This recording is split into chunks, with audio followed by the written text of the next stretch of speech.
हम पढ़ने जा रहे हैं बीएल लैम्बर्ट लॉ के बारे में। ठीक है, बीएल लैम्बर्ट लॉ हमें क्या बताते हैं? बीएल लैम्बर्ट लॉ हमें बताते हैं एब्जॉर्बेंस के बारे में। किसके बारे में बताते हैं?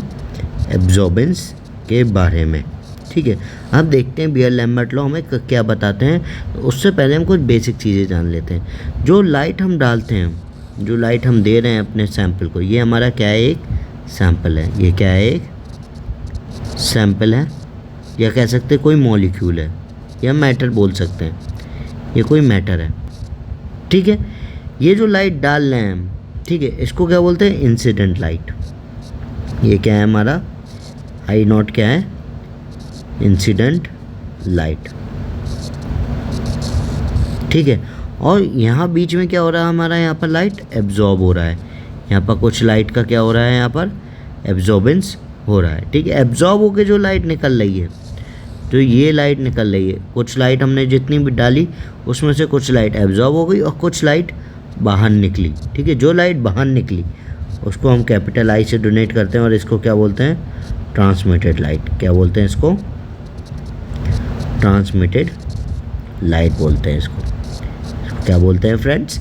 ट्रांसमिटेड लाइट बोलते हैं। ठीक है, तो और एब्जॉर्बेंस को हम कैसे डोनेट करते हैं?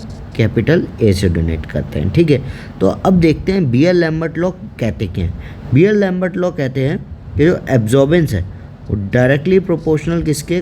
Concentration of matter. ये मैटर कह लो इसको, ये सैंपल कह लो, तो डायरेक्टली प्रोपोर्शनल किसके है? Concentration of metal. कॉन्सेंट्रेशन को हम सी से डोनेट करेंगे। और कहते हैं कि absorbance is also directly proportional to length of the path. Length of the path travelled by light. Light कितना पाथ ट्रेवल कर रही है, ये जो है ये हमारा क्या है? पाथ है एक पूरा। ठीक है, मतलब इतने पाथ को लाइट क्रॉस कर रही है, तो इतने पाथ में तो एब्जॉर्बेंस होगा। तो कहते हैं कि जितना ज़्यादा पाथ होगा उतना ज़्यादा एब्जॉर्बेंस होगा। जितना लंबा पाथ होगा एब्जॉर्बेंस उतना ज़्यादा होगा। जितनी ज़्यादा कॉन्सेंट्रेशन होगी तो एब्जॉर्बेंस उतना ज़्यादा होगा। ठीक है, पाथ को हम एल से डोनेट करते हैं। ठीक है, जब इन्होंने absorbance directly proportional to concentration रखा और लेंथ रखी। ठीक है, तो जब डायरेक्टली प्रोपोर्शनल साइन हटा तो क्या है? एक मोलार कोएफिशिएंट आया। क्या है ये? Molar coefficient. तो एब्जॉर्बेंस का फॉर्मूला क्या मिला हमें? Absorbance is equal to molar coefficient. इसको क्या बोलते हैं हम? मोलार कोएफिशिएंट बोलते हैं। क्या बोलते हैं? मोलार कोएफिशिएंट बोलते हैं। ठीक है, molar coefficient into concentration of the sample is equal to into length of the sample. ठीक है, ये तो हो गया एब्जॉर्बेंस से रिलेटेड।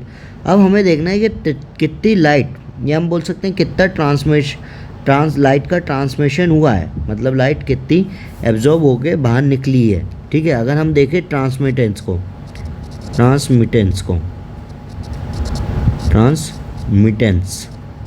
इसको हम डोनेट करते हैं कैपिटल टी से।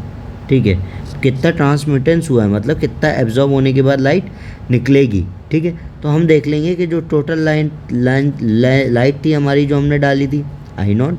ठीक है, और उसमें से हमारी कितनी एब्जॉर्ब होके ट्रांसमिटेड होके निकली, तो इसको बोलेंगे हम क्या?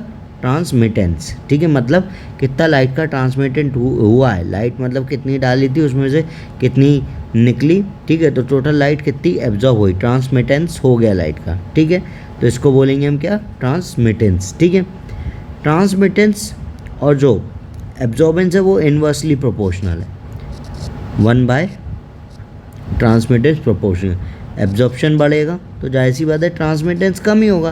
जाहिर सी बात है यहाँ पर कोई लाइट ज़्यादा एब्जॉर्ब हो जाएगी तो यहाँ से जो निकलेगी लाइट वो क्या होगी? कम ही निकलेगी। ठीक है, और जब ज़्यादा निकलेगी तो इसका मतलब जब ज़्यादा लाइट निकलेगी यहाँ से, जस्ट अ मिनट, जब यहाँ से ज़्यादा लाइट निकलेगी तो क्या होगा? ट्रांसमिटेंस हम, जब ज़्यादा लाइट निकलेगी तो एब्जॉर्बेंस यहाँ क्या होगा?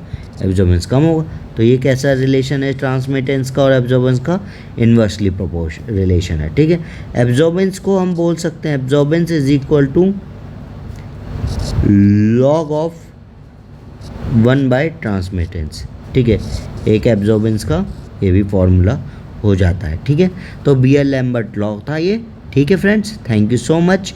Keep subscribing the channel and keep commenting. Thank you.